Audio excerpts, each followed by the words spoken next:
तो शूद्र मर गए क्या? पकड़ के कुटाई कर दो, ढंग से अकल आ जाएगी। भाई ऐसे लोग जो बिल्कुल पागल कुत्तों की तरह हो चुके हैं, उनका एक ही इलाज है, पकड़ के ठुकाई कर दो एक बार। विवेक बिंद्रा ने इतिहास नहीं पढ़ा। अरे छोड़ ना विवेक बिंद्रा को, छोड़, भतीरी होगी उसके विषय में, और आगे की बात करो यार। हो गए उसके लिए इतनी, ऐसे पागल कुत्तों के लिए इतना ही समय काफी, ज्यादा समय नहीं दो, आगे बात करो।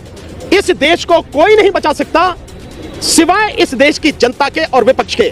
विपक्ष देश की जनता को लीड करे और सड़क पे आए, विपक्ष पूरा, सारे संगठन और सारे लोग जब सड़क पर आएंगे तभी देश बचेगा, नहीं तो बचेगा नहीं। लिख लेना आप मेरी बात। बहुजन क्रांति और बहुजन नायकों को समर्पित दलित दस्तक का 2024 का शानदार बहुजन कैलेंडर आ चुका है। कैलेंडर छोटे और बड़े दोनों साइजों में उपलब्ध है। बुकिंग के लिए दिए गए नंबर पर व्हाट्सएप करें या ईमेल करें। थोक में ऑर्डर करने पर मिलेगी आकर्षक छूट। इस देश की जनता को पूछना चाहिए मोदी से, नरेंद्र दामोदर दास मोदी से, कि तू ये बता कि पिछले 60-65 साल में इसने केवल 55 लाख करोड़ का कर्जा लिया। तूने ऐसा क्या किया भैया कि ये 150 लाख करोड़ का कर्जा मात्र 9.5 साल में ले लिया, और उसमें भी 2019 के बाद से जो कर्जा है वो 115 लाख करोड़ है। 115 लाख करोड़, 115 लाख करोड़ केवल 4-4.5 साल में, और टोटल 150 लाख करोड़। आप पूछिए 150 लाख करोड़ रुपए अगर यहां होता, इस देश के हर नौजवान को रोजगार मिलता, नौकरी मिलती, इस देश के हर व्यक्ति को मेडिकल फैसिलिटी मिलती, सरकारी स्तर पर सब कुछ होता, और इस देश के लोगों को सुरक्षा मिलती। किस अय्याशी में उड़ा दिए ये 150 लाख करोड़? किस अय्याशी में उड़ा दिए? क्या देश के लोगों को रोजगार मिला? नहीं। क्या देश के लोगों को नौकरी मिली? नहीं। क्या उनको मेडिकल फैसिलिटी मिली? नहीं। क्या लोगों को सुरक्षा हासिल हुई? नहीं। क्या किसानों की आय दुगनी हुई? नहीं। क्या मजदूरों का भला हुआ? नहीं। फिर कहां अय्याशी में उड़ाए 150 लाख करोड़? कहां? देश के लोगों को पूछना चाहिए मोदी से। यही सवाल आज की तारीख में सबसे ज्यादा महत्वपूर्ण है। विवेक बिंद्रा कह रहे हैं कि जो शूद्र है ना वो +1 नहीं हो सकते, -1 हो सकते हैं वो। तो शूद्र मर गए क्या? पकड़ के कुटाई कर दो, ढंग से अकल आ जाएगी।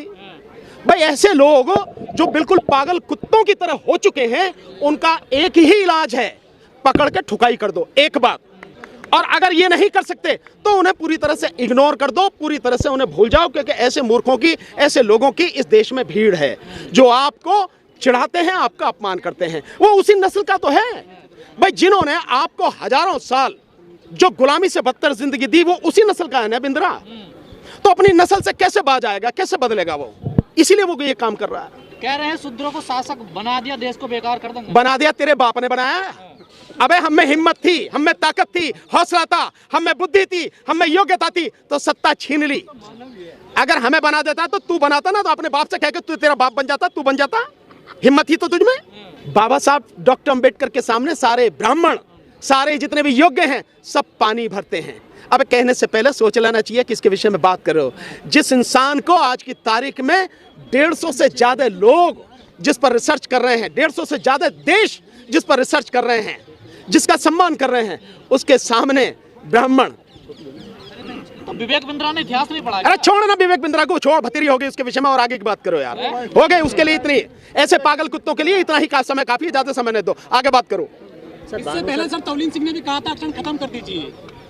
यार ये जितने भी करने वाले, कहने वाले हैं, ये विशेष विचारधारा के लोग हैं और विशेष पार्टी और संगठन द्वारा आगे बढ़ाए गए लोग हैं, ताकि आप उकसावे में आ जाओ। आपको उसमें नहीं आना साथियों।